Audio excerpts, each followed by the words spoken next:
Hello friend, welcome back. स्वागत है आप सबका teaching with Vivek YouTube channel पर। आज हम लोग पढ़ने वाले हैं हिंदी वर्णमाला की उन महत्वपूर्ण प्रश्नों को जो आने वाली प्रत्येक एग्जाम के लिए बेहद यूजफुल होंगे। तो आइए शुरू करते हैं आज के वीडियो को। आज का पहला प्रश्न देखो क्या कह रहा है। पहला प्रश्न है कि हिंदी वर्णमाला में कुल कितने वर्ण होते हैं। यहाँ पर आपका आंसर कौन सा करेक्ट हो जाएगा? बी ऑप्शन करेक्ट होगा।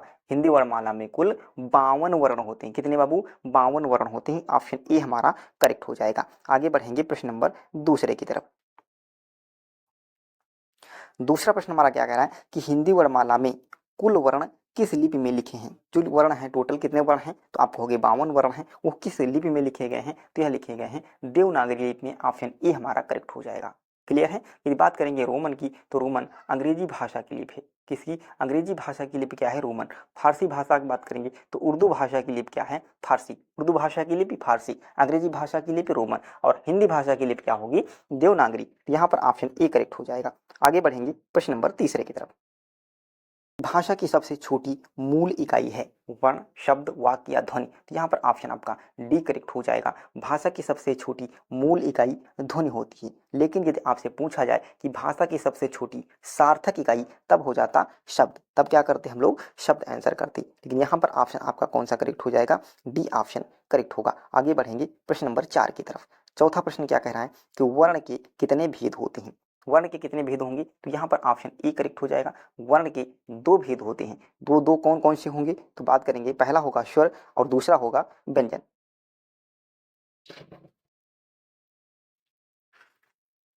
पांचवा प्रश्न देखो क्या कह रहा है कि हिंदी वर्णमाला में कितने स्वर होते हैं। तो हिंदी वर्णमाला में कितने स्वर होंगे, तो यहाँ पर ऑप्शन बी करेक्ट हो जाएगा। कितने स्वर होंगे? 11 स्वर होते हैं। कौन कौन से? छोटा आ, बड़ा आ, छोटी ई, बड़ी ई, छोटा ऊ, बड़ा ऊ, री, ए, आए, औ, आओ। ये 11 स्वर होंगे। तो यहाँ पर ऑप्शन बी जो होगा वह करेक्ट हो जाएगा। आगे बढ़ेंगे प्रश्न नंबर 6 की तरफ। छठा कह रहा है कि स्वर के कितने भेद होते हैं। तो स्वर के कितने भेद होते हैं, तो यहाँ पर ऑप्शन ए करेक्ट होगा। स्वर के 3 भेद होते हैं। स्वरों की संख्या 11 और स्वर के भेद कितने होते हैं, तो 3 भेद होते हैं। कौन कौन से 3 होंगे, तो आप कहोगे हर्ष स्वर होगा, हर्ष स्वर। दूसरा होगा है दीर्घ स्वर, दीर्घ स्वर। और तीसरा होता है प्लूत स्वर। क्या? प्लूत स्वर। क्लियर है। चलो आगे बढ़ेंगे प्रश्न नंबर 7 की तरफ। सातवां प्रश्न कह रहा है कि मूल स्वरों की संख्या है। मूल स्वरों की संख्या कितनी होगी, तो यहाँ पर ऑप्शन सी करेक्ट हो जाएगा। मूल स्वरों की संख्या 4 होती है। हर स्वरों को हम लोग क्या कहते हैं? मूल स्वर के नाम से भी जाना जाता है। वो 4 कौन कौन से होंगे? छोटा आ, छोटी ई, छोटा ऊ और री से ऋषि, री से ऋषि। ये 4 स्वर जो होंगे इन्हें हम लोग मूल स्वर के नाम से जाना जाता है। आगे बढ़ेंगे अगले प्रश्न की ओर। प्रश्न नंबर 8वां कह रहा है कि दीर्घ स्वरों की संख्या है। दीर्घ स्वरों की संख्या कितनी होती है, तो यहाँ पर बी ऑप्शन करेक्ट हो जाएगा। 7 स्वर क्या होती हैं? दीर्घ स्वरों की श्रेणी में रखे जाते हैं। वो 7 कौन कौन से होंगे, तो क्या होते हैं आपकी? बड़ा आ, बड़ी ई, बड़ा ऊ, ए, आए, ओ और आओ। ये 7 स्वर जो होंगे इन्हें हम लोग क्या कहते हैं? दीर्घ स्वरों की संख्या मानी जाती है। क्लियर है। चलो भैया आगे बढ़ेंगे अगले प्रश्न की ओर। प्रश्न नंबर 9 देखो क्या कह रहा है। 9वां प्रश्न है कि किस स्वर की कोई मात्रा नहीं होती है। ऐसा कौन सा स्वर है जिसकी कोई मात्रा नहीं होती है, तो यहाँ पर ऑप्शन सी करेक्ट हो जाएगा। छोटा आ, छोटा आ की कोई मात्रा नहीं होती है। प्रश्न पूछा जाएगा कुल कितनी मात्राएं होती हैं, तो आपका आंसर आ जाएगा 10। कितनी मात्राएं होती हैं? 10 मात्राएं होती हैं। आगे बढ़ेंगे प्रश्न नंबर 11 की तरफ। 10वां प्रश्न कह रहा है कि निम्न में कौन सा दीर्घ स्वर नहीं है। बात को ध्यान रखिएगा, पूछा गया कौन सा दीर्घ स्वर नहीं है। तो देखो कौन सा इसमें दीर्घ स्वर नहीं है। आप कहोगे यहाँ पर चारों जो हैं ये दीर्घ स्वर होंगे। लेकिन आपको पता है कि ए, आए, ओ और आओ, इनको हम क्या कहते हैं? इन्हें हम लोग संयुक्त दीर्घ स्वर कहा जाता है। क्या? संयुक्त दीर्घ स्वर कहा जाता है। और बड़ा आ, बड़ी ई और बड़ा ऊ, इन्हें हम लोग दीर्घ मूल स्वर के नाम से जानते हैं। दीर्घ मूल स्वरों की संख्या कितनी होगी? 3। संयुक्त स्वरों की संख्या कितनी होगी? 4। तो यहाँ पर पूछा गया कौन सा दीर्घ स्वर नहीं है। तो देखो दीर्घ स्वर कौन सा नहीं है? छोटा आ दीर्घ स्वर है। छोटा आ क्या होगा? बड़ा आ दीर्घ स्वर है, बड़ी ई दीर्घ स्वर है और बड़ा ऊ दीर्घ स्वर है। यहाँ पर बी ऑप्शन आपका करेक्ट हो जाएगा। क्या? आय जो होगा यह दीर्घ स्वर नहीं, यह कौन सा है? यह संयुक्त स्वर होगा। देखिए 4 कौन से हैं? ए, आई, ओ, औ, ये क्या होते हैं? संयुक्त स्वरों के नाम से जाने जाते हैं। क्लियर है बाबू। तो यहाँ पर बी ऑप्शन आपका करेक्ट हो जाएगा। आगे बढ़ेंगे प्रश्न नंबर 10 की ओर। 10वां प्रश्न कह रहा है कि निम्न में से कौन सा सजातीय स्वर है। सजातीय स्वर कौन कौन से होंगे? तो सजातीय स्वर होगा आपका बड़ा आ, आपकी बड़ी ई और बड़ा ऊ। ये तीन जो होंगे ये क्या होंगे? सजातीय स्वर के नाम से जाने जाते हैं। यहाँ पर पूछा गया है सजातीय स्वर है, तो कौन सा सजातीय स्वर है? ए सजातीय स्वर नहीं होगा, औ सजातीय स्वर नहीं होगा, ए सजातीय स्वर नहीं होगा। यहाँ पर ई जो होगा यानी ऑप्शन सी हमारा करेक्ट हो जाएगा। ऑप्शन सी क्या होगा? सजातीय स्वर होगा। क्लियर है? चलो आगे बढ़ेंगे अगले प्रश्न की ओर। प्रश्न नंबर 12। 12वां प्रश्न कह रहा है कि ह्रस्व स्वर है, तो ह्रस्व स्वरों की संख्या मैंने कितनी बताया था? 4। तो आप कहोगे 4। ह्रस्व स्वरों की संख्या कितनी होती है? 4 होगी। वो 4 कौन कौन से बताए थे? छोटा आ, छोटी ई, छोटा ऊ और ऋषि। ये 4 स्वर जो होंगे ये क्या होंगे? ह्रस्व स्वर होते हैं। इन्हीं को हम लोग मूल स्वर भी कहा जाता है। ह्रस्व स्वर है, तो कौन सा ह्रस्व स्वर है? ये बड़ा आ नहीं होगा, बड़ा ऊ नहीं होगा, आय नहीं होगा। यहाँ पर बी ऑप्शन आपका करेक्ट हो जाएगा, यानी ह्रस्व स्वर कौन सा हो जाएगा? छोटा ऊ। क्लियर है? चलो आगे बढ़ेंगे अगले प्रश्न की ओर। प्रश्न नंबर 13वां देखो क्या कह रहा है कि अयोगवाह वर्णों की संख्या है, तो अयोगवाह वर्ण कौन कौन से होंगे? तो यहाँ पर बी ऑप्शन आपका करेक्ट हो जाएगा। 2। कौन कौन से 2 होंगे? अंग और आहा। अंग और आहा ये जो होंगे इन्हें हम लोग अयोगवाह के नाम से जाना जाता है। तो अयोगवाह वर्णों की संख्या कितनी हो जाएगी? 2 हो जाएगी। आगे बढ़ेंगे प्रश्न नंबर 14 की तरफ। 14वां प्रश्न कह रहा है कि हिंदी वर्णमाला में व्यंजनों की संख्या है, तो व्यंजन की संख्या कितनी होती है? तो यहाँ पर ऑप्शन सी करेक्ट हो जाएगा। कुल कितने व्यंजन होते हैं? 33 व्यंजन होते हैं। 11 क्या होंगे? 11 स्वर होंगे। हिंदी वर्णमाला में स्वरों की संख्या कितनी होगी? 11 हो जाएगी। 52 क्या होंगे? यह कुल वर्ण होते हैं।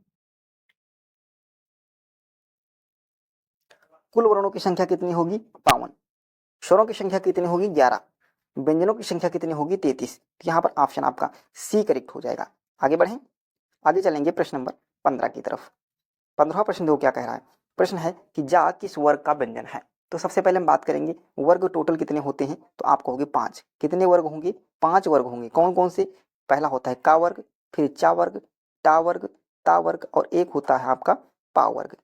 टोटल कितने वर्ग होंगे? तो 5 वर्ग होते हैं और प्रत्येक वर्ग में 5 वर्ण होते हैं। जैसे का वर्ग की बात करेंगे तो का वर्ग में किसको रखेंगे? क, ख, ग, घ और अ। ये 5 वर्ण होंगे। प्रत्येक वर्ग में 5-5 वर्ण होते हैं। तो टोटल वर्ण कितने हो जाएंगे? 25। और ये जो 25 वर्ण होते हैं इन्हीं को हम लोग स्पर्श व्यंजन के नाम से जाना जाता है। तो यहाँ पर पूछा गया है कि जा किस वर्ग का अक्षर होगा? तो किस वर्ग में आएगा? तो देखो इसमें लिखेंगे चा, छ, जा, यानी किसका होगा? तो चा वर्ग का वर्ण होगा। सी ऑप्शन बी ऑप्शन आपका क्या हो जाएगा? करेक्ट होगा। आगे बढ़ेंगे अगले प्रश्न की ओर। स्पर्श व्यंजनों की संख्या कितनी होगी? अभी मैंने बताया था स्पर्श व्यंजन कितने होंगे? तो 25। स्पर्श व्यंजनों की संख्या कितनी होती है बाबू? 25 होगी। कहाँ से कहाँ तक होंगे? तो का से लगा करके माँ तक जो होंगे वह 25 वर्ग होंगे, 25 से वर्ण होंगे। व्यंजनों की संख्या कितनी होगी? 25 होगी। स्पर्श व्यंजनों की संख्या कितनी होगी? 25 होगी। कहाँ से कहाँ तक? तो का से लगा करके माँ तक। क्लियर है? आगे बढ़ेंगे अगले प्रश्न की ओर। प्रश्न नंबर 17। 17वां प्रश्न देखो क्या कह रहा है। स्पर्श कौन सा स्पर्श व्यंजन नहीं है? यहाँ पर पूछा गया कौन सा स्पर्श व्यंजन नहीं है? का, प, वा और मा। तो यहाँ पर सी ऑप्शन करेक्ट हो जाएगा। जो वा होगा यह वा स्पर्श व्यंजन नहीं है, वा स्पर्श व्यंजन नहीं होगा। क्लियर है? चलो आगे बढ़ेंगे अगले प्रश्न की ओर। प्रश्न नंबर 18 कह रहा है कि अंतस्थ व्यंजन कौन सा है? तो अंतस्थ व्यंजनों की संख्या कितनी होती है? 4। कौन कौन से होंगे? तो या, रा, ला और वा। ये 4 वर्ण जो होंगे इन्हें अंतस्थ व्यंजन कहा जाता है। तो इसमें पूछा गया अंतस्थ व्यंजन कौन सा होगा? तो देख लीजिएगा कौन सा है। तो आप कहोगे वा, ला। अंतस्थ व्यंजन कौन सा है? ला है। ऑप्शन सी हमारा क्या हो जाएगा? करेक्ट होगा। आगे बढ़ेंगे अगले प्रश्न की ओर। अगला प्रश्न वो क्या रहा है? प्रश्न नंबर 19।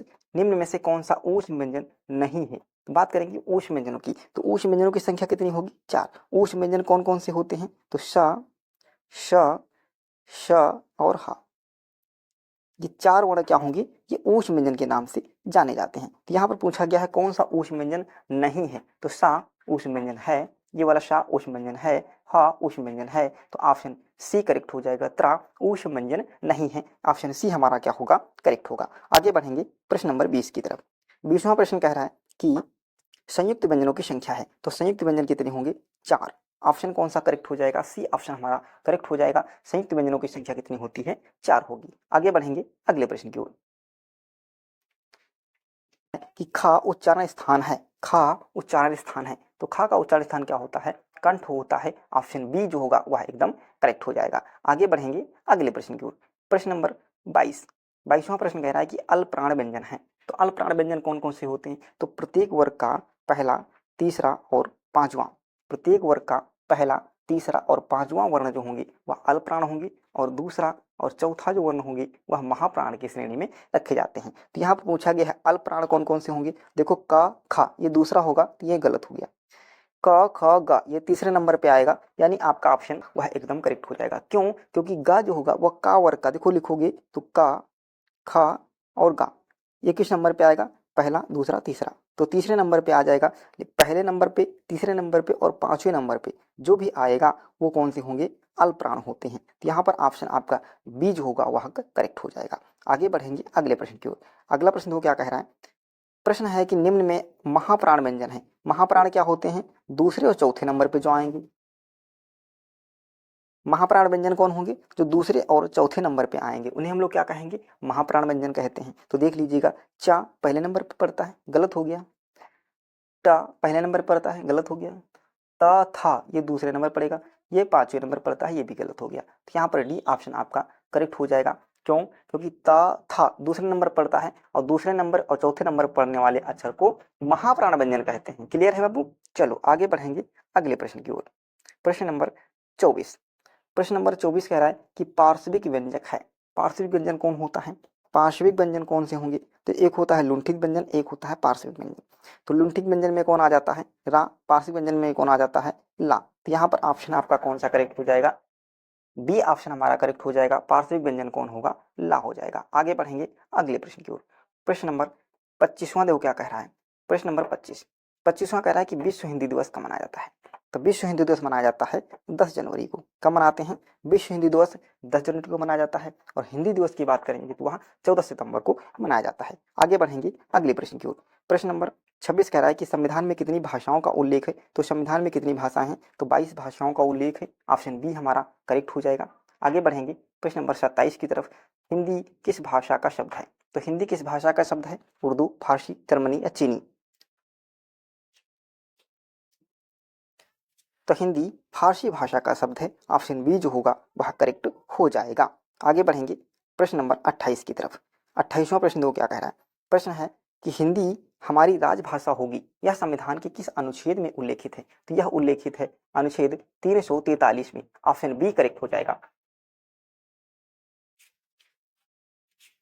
ऑप्शन बी हमारा क्या होगा, एकदम करेक्ट हो जाएगा। आगे बढ़ेंगे प्रश्न नंबर 29 की तरफ। 29वां प्रश्न कह रहा है कि संविधान सभा द्वारा हिंदी को राजभाषा का दर्जा कब दिया गया था। तो यह दिया गया था 14 सितंबर 1949 को। 14 सितंबर 1949 को। ऑप्शन बी करेक्ट हो जाएगा। आगे बढ़ेंगे। तो कैसा लगा आज का सेशन, कमेंट बॉक्स में हमें जरूर लिखिएगा। यदि आप चैनल पर नए हो तो चैनल को जरूर सब्सक्राइब करिएगा। मिलेंगे कल अगले वीडियो में, तब तक के लिए जय हिंद, धन्यवाद।